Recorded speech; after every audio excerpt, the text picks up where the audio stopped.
What's going on, guys? Welcome to our daily show where we discuss the fourth stimulus check update, what's going on in the United States, Washington, D.C., money, investing, and the next stimulus package that has been announced $3.5 trillion. And the House of Representatives is moving forward in the voting process on the subcommittee level, where they are putting together portions of the bill and voting on it in the subcommittee process, where they each subcommittee works on each portion of the bill. Then they move forward with writing the bill, and they will be putting it together, then putting the final bill together, and then voting on it in the House of Representatives. We're getting very, very close to doing that in the final bill in the House of Representatives. We are getting very, very close to that in this bill. Don't miss any episodes at this point. We'll be going over what is going on in the House of Representatives here, what will be going forward. We'll be hearing from Senator Elizabeth Warren on what will be happening next in this process, as well as in the Senate. And we're going to be talking about the child tax credits, as a lot of people are missing their September payments. Yes, and what to do with this, as well as monthly checks going forward for millions of Americans. I will keep you up to date with what's going on in our country, as well as in this next stimulus package. Apparently, thousands, maybe even millions of people are missing their September child tax credit payment. This monthly payment that goes out on the 15th or around the 15th of every month, depending on how the dates fall. And I have seen lots of comments from people down below in the comments section that they did not receive their September payments for the child tax credit. This is the payment that goes out, and it's $250 per month for children ages 6 through 17 and $300 per month for children under the age of 6. As you can see here in this headline, where is your September advanced child tax credit payment? Parents are telling us they didn't get their payments even though they're eligible. Here's how to track your payments. If you didn't receive your September payments, I have personally seen a lot of comments down below in the comments on the last few videos of a lot of people that didn't receive their September payments. Please comment down below if you did or didn't receive them for September. I don't know. I've seen several hundred, maybe even thousands of people that didn't receive them for September. First thing is, well, they could just be a little bit delayed. There are sometimes banks that take several days to process the payments, have them pending. So first things first is that, yeah, they could just be delayed a little bit. Second thing to do is this website. I will put a link to two websites down below in the description. This is from the official IRS website. I'll put this down below in the description. Go to this at the end of this video so you don't miss out on the rest of the content here. We'll be hearing from Senator Elizabeth Warren here in just a moment, as well as Biden's new approval rating. Yeah. This is the IRS's official website on the child tax credit, these monthly payments that are going out to 65 million children. Number one here, you can see who qualifies for the advance payments.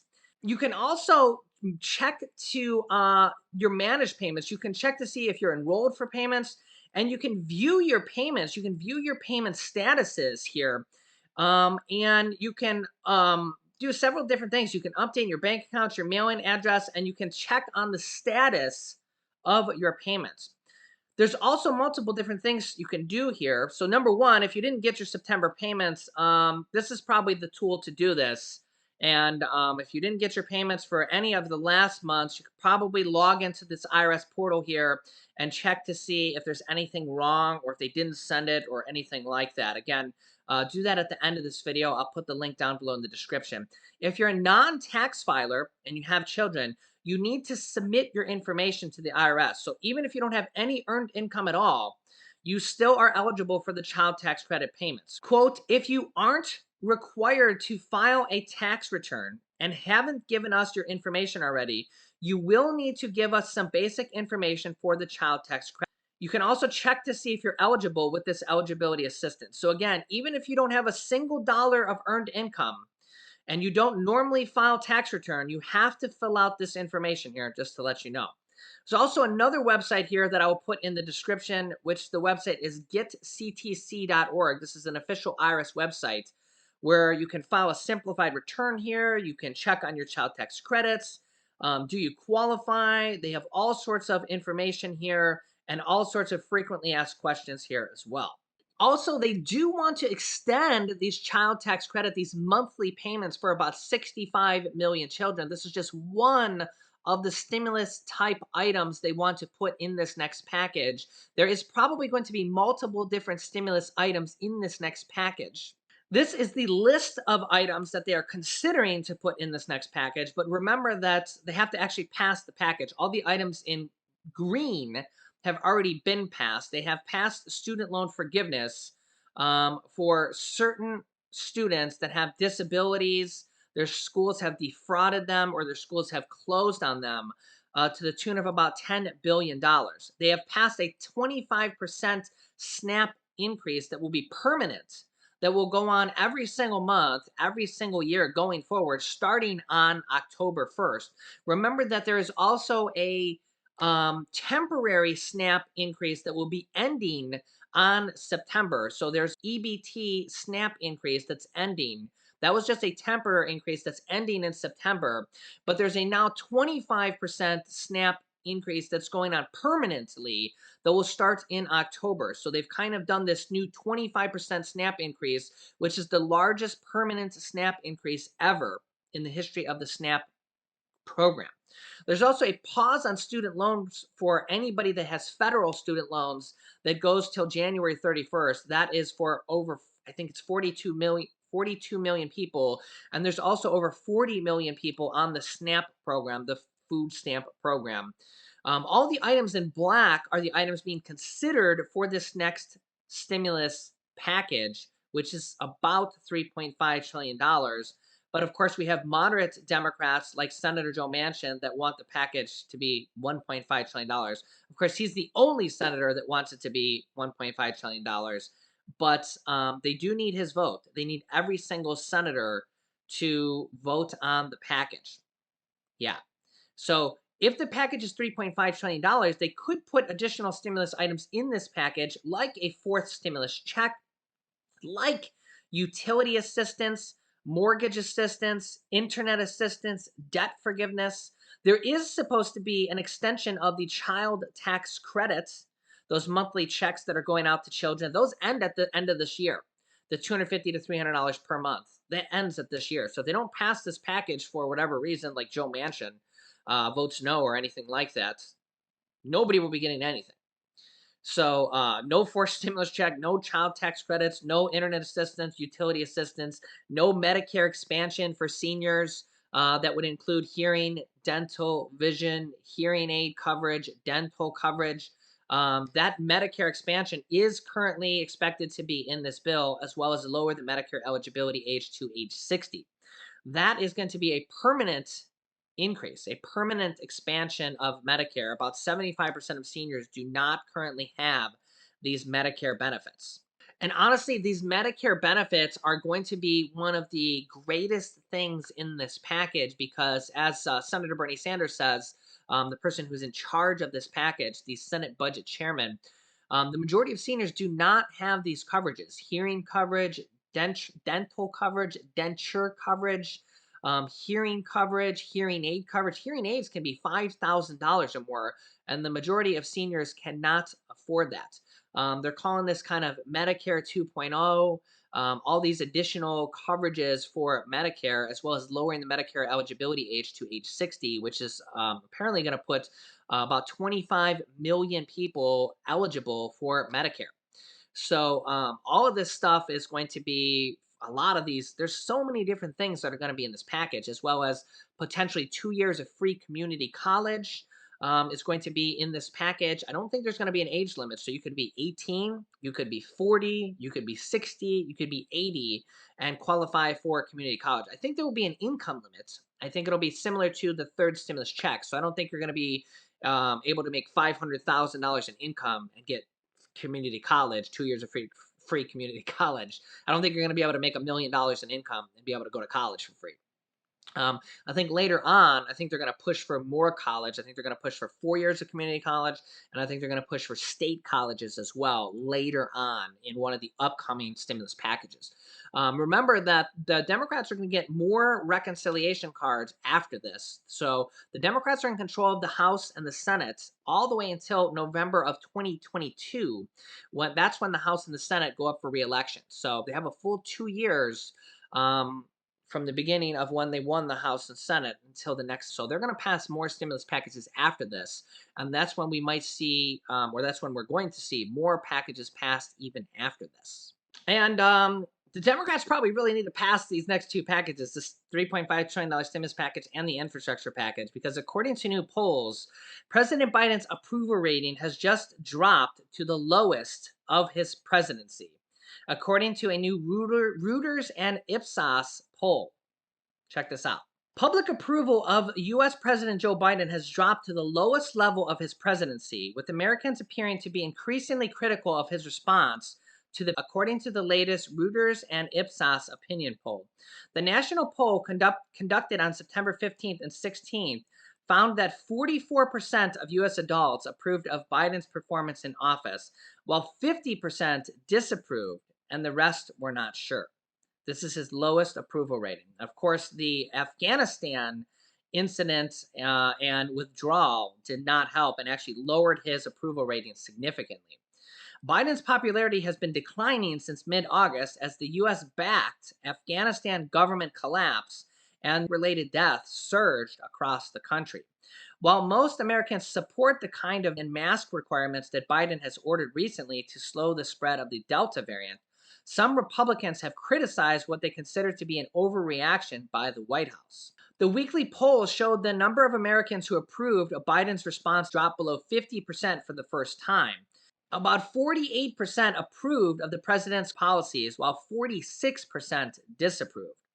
At the same point in Donald Trump's presidency, about 38% of Americans approved of his performance in office, while 57% disapproved. Apparently, neither president had done well at this point in their office, in their presidency. You can let me know your thoughts down below in the comments. One thing that would probably improve his poll ratings, his approval ratings, would be the passage of this next stimulus package and this physical infrastructure package. Even the physical infrastructure package will provide millions of jobs over the course of the next several years, put billions of dollars into each state. And the next stimulus package, the $3.5 trillion stimulus package, is expected to have lots and lots of things. Free community college, the monthly checks for children, 65 million children. And another thing that would really help his approval rating is a nice big fat fourth stimulus check, if they included one in there. There will be multiple different stimulus programs in there when all is said and done, and I will keep you up to date on that. Here is Senator Elizabeth Warren, who has been one of the biggest leaders on stimulus to be included in this package. In fact, both her and Senator Ed Markey and Elizabeth Warren have previously pushed President Joe Biden for $2,000 monthly stimulus checks, as you can see right here. Elizabeth Warren pushed President Joe Biden for $2,000 monthly stimulus checks to be included in this stimulus package that would go until it is declared over. So here is Senator Elizabeth Warren on the next stimulus package. Here's what she has to say. In Massachusetts Democratic Senator Elizabeth Warren. Senator, always good to have you here. I have to start. I know you're not in the House, but we hear over and over about these deadlines as part of the infrastructure package, but they're meaningless. They all get blown through. What's the point of them, and are there any consequences? Deadlines are important, especially for legislators. It's the way to keep them moving forward. Look, when decisions are hard and you've got a whole lot of people who have an interest in it, the easiest answer is always, let's go back and think about that some more. And we can do that until the clock runs out. We need to get this done. We need to get this infrastructure package done, the whole thing. I'm glad you show it always as the two parts. And we need to get it done, frankly, because we need to get on to the voting bill. So we have a big agenda here. And keeping everyone lashed down, do your work, get it done, make your agreements, fish or cut bait, I think is exactly the right thing. And I cheer the Speaker and Leader Schumer, who are trying to keep us moving forward and on a deadline. I realize I'm preaching literally to the head of the choir on this one, but I want to go back to your wealth tax because the Democratic Party, Democratic voters want to see wealthy Americans pay more in taxes. We are seeing an increase in the plan for corporate taxes. We're not seeing an increase on taxes for the wealthy. What is it about your wealth tax that would truly only impact the richest of the rich Americans that literally have dozens of people working on tax loopholes for them so they don't have to pay taxes? Why wouldn't some form of your wealth tax be in there? It is what Democratic voters want. Well, you always want to remember, Stephanie, that billionaires have really loud voices in Washington. And a lot of legislators are like, well, yeah, let's do something else. And keep in mind, when you say Democratic voters want to see us put in a wealth tax, the majority of Republican voters want to see us put in a wealth tax. This is a place where Congress is in one place and the American people are in a very different place. And I think the two principal reasons for that are the American people understand how unfair the current system is. The 99% in America paid about 7.2% of their total wealth in taxes last year. That top 0.1% paid about 3.2%. That is less than half as much. The second reason we need to get that wealth tax in is this is how we have the revenues to be able to pay for universal child care and universal pre-K and community college and expanding Medicare and fighting the climate crisis head on. It is the financially responsible thing to do, as well as the thing that produces the most equity in this country. Ask those at the top to just trim back a little on their joyrides in outer space and spend some of that money on our babies so they get a good start and our seniors who need access to dental and vision and hearing care. Please. Let's talk about the debt ceiling, Senator. Mitch McConnell says Republicans are completely against raising it. Ted Cruz says he will block any attempt to do so. I know you are not down to negotiate. So how do you get this thing done? Look, the United States honors its obligations. We make these obligations when we vote budgets. The debt ceiling is not about somehow restricting American spending. Sorry, Republicans, you have already voted for all of that. And let's keep in mind, during the time that Trump was president, he ran up the deficit by an additional $5 trillion. Now, part of this was related. Part of it was the tax cuts. Democrats went along with what we always went along with, is you raise the debt ceiling to honor America's financial promises. To fail to do so would cost this country enormously around the globe. And that's something you can't reel back in when you break promises like that. So my view on this is the Republicans know this. They're just playing politics. You know, they're trolling us, trying to see if they think they can get something out of it. And as Democrats, we're just not going to take the bait. Yeah, so let me know your thoughts. The House of Representatives is moving forward nonetheless at $3.5 trillion. Remember that they're going to need all the senators from the Democratic side to vote yes. Not a single Republican is going to vote yes on this fourth stimulus package. They're also going to need 99% of the Democrats to vote yes in the House. Again, not a single Republican will vote yes on this next package. Not a single Republican voted yes on the third stimulus check either, or the child tax credits from the third stimulus check, or the rent assistance, the SNAP assistance, anything like that. So all the Democrats are going to have to come together to get this next package passed, and everything that will be in it to get more assistance and everything that will be in it. And I will keep you up to date on everything that's going to be in this package. And hopefully there's going to be a lot of assistance in there. Remember, this will not be the last package. There's really a full year after this for Democrats to continue to pass more packages by themselves through the reconciliation package. On October 1st, they get a whole nother set of reconciliation cards or passing packages through the reconciliation process, where they can pass literally another 2 or 3 more packages throughout the next 12 months, massive packages And really, they have to be massive packages because they can only pass 2 or 3 more packages over the course of the next 12 months. So that's why these packages are so large, because again, they can only pass 2 or 3 packages with the reconciliation process. So there will be 2 or 3 more massive packages over the course of the next 12 months. And what will be in them? Will there be more stimulus checks? Will there be rent assistance, utility assistance? I mean, who knows what's going to be in there? I mean, you've seen the list here of what was in the third stimulus check package that the Democrats passed by themselves, what will be in this next package. And whatever doesn't make it into this next package will likely be on the list for the next package or the next couple packages. And honestly, they'll probably add a whole nother set of new things for the next couple packages. So I will keep you up to date with what's going on with stimulus, with this next package, and ongoing in the future, as well as what's going on in our country on a day-to-day basis. So make sure to subscribe down below. It's completely free to do so. And this video is how there's a big petition going around to add $1,400 stimulus checks into this next stimulus package. So click on one of those videos next. Thanks, guys, and I will see you in the next video. In the next video. In the next video. In the next video. In the next video.